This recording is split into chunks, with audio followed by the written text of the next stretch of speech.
Breaking news NTR జిల్లా వత్సవాయి మండలంలో మహిళ మృతదేహం కలకలం రేపింది. గోనె సంచిలో కట్టెపడేసిన మహిళ మృతదేహం లభ్యమైంది. మంగోళ్లు దేశపాలెం సమీపంలో ప్రవహిస్తున్న పంట కాలువలో గోనె సంచి కనిపించింది. ఆ గోనె సంచిని విప్పి చూస్తే మహిళ మృతదేహం ఉంది. స్థానికులిచ్చిన సమాచారంతో వెంటనే పంట కాలువ వద్దకు చేరుకున్నారు పోలీసులు. కేసు నమోదు చేసి విచారణ చేపట్టారు.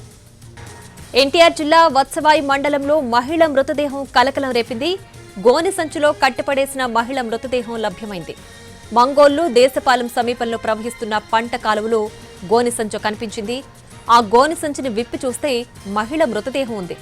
స్థానికులిచ్చిన సమాచారంతో వెంటనే పంట కాలువ వద్దకు చేరుకున్నారు పోలీసులు. కేసు నమోదు చేసి విచారణ చేపట్టారు.